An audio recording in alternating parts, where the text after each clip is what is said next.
क्या आपने कभी सोचा है कि एक जादुई पिंजरा आपकी जिंदगी बदल सकता है? एक छोटा सा गांव जहां अंधेरे की छाया हमेशा मंडराती रहती थी और एक चुड़ैल जो अपने जादू से सबको डराती थी। लेकिन क्या होता अगर उसी चुड़ैल का जादुई पिंजरा किसी के हाथ लग जाए? क्या वह पिंजरा गांव को अंधेरे से बचा पाएगा या फिर उसकी ताकत और भी खतरनाक हो जाएगी? यह कहानी है एक छोटे से लड़के की जो बहादुरी से चुनौतियों का सामना करता है और खोजता है उस जादुई पिंजरे का रहस्य। एक छोटे गांव में एक नटखट और जिज्ञासु लड़का जिसका नाम बंटी था रहता था।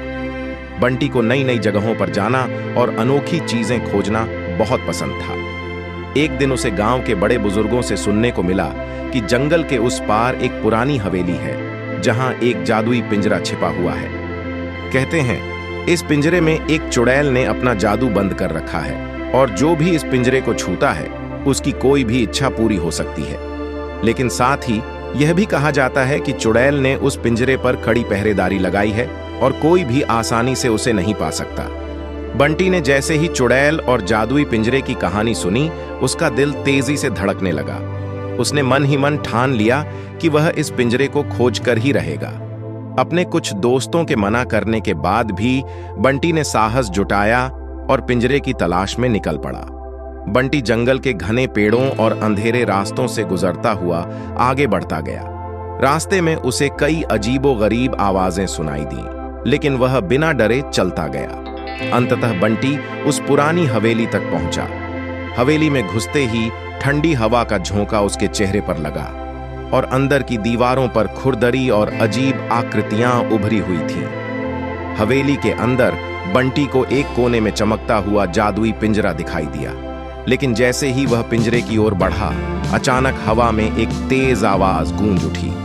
बंटी ने पीछे मुड़कर देखा तो चुड़ैल सामने खड़ी थी, अपनी नुकीली आंखों और तीखे नाखूनों के साथ। चुड़ैल ने बंटी से कहा, जो इस पिंजरे को पाने की कोशिश करता है उसे मेरी 3 कठिन पहेलियों का जवाब देना होगा। अगर जवाब गलत निकला तो तुम्हें मैं अपने जादुई पिंजरे में कैद कर दूंगी। बंटी ने हिम्मत दिखाते हुए चुड़ैल की तीनों पहेलियों का सही उत्तर दे दिया। चुड़ैल अपनी हार मानते हुए पिंजरे को छोड़ने के लिए मजबूर हो गई। बंटी ने जादुई पिंजरे को उठाया और गांव लौट आया। जैसे ही वह पिंजरे को छूता है, उसकी एक विशेष इच्छा सच हो जाती है। गांव में खुशी का माहौल छा जाता है और बंटी को लोग गांव का सबसे बहादुर लड़का मानते हैं। बंटी ने उस जादुई पिंजरे को गांव के भलाई के लिए इस्तेमाल किया और सभी की मदद की। उसने अपनी पहली इच्छा के रूप में पूरे गांव के लिए पानी की सुविधा मांगी, क्योंकि गांव में पानी की बहुत समस्या थी। स्पर्श के साथ ही जादुई पिंजरे ने गांव के पास एक साफ पानी का झरना प्रकट कर दिया, जो पूरे गांव को ताजे पानी से भर देता था। गांव के लोग यह देखकर बहुत प्रसन्न हुए और बंटी की दिल खोलकर प्रशंसा की। गांव के बच्चे पढ़ना चाहते थे, लेकिन गांव में किताबों का अभाव था।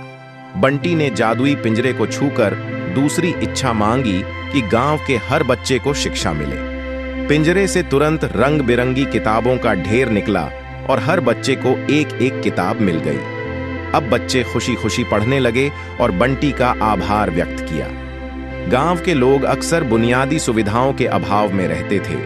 बंटी ने सोचा कि तीसरी और अंतिम इच्छा का उपयोग गांव के विकास के लिए करना चाहिए। उसने पिंजरे को फिर से छुआ और गांव में सड़क, स्कूल और अस्पताल जैसी सुविधाओं की कामना की। जादुई पिंजरा चमका और गांव में नई सड़कें, एक छोटा स्कूल और एक प्राथमिक चिकित्सा केंद्र दिखाई देने लगे। गांव के लोग खुशी से झूम उठे और बंटी को दिल से आशीर्वाद दिया।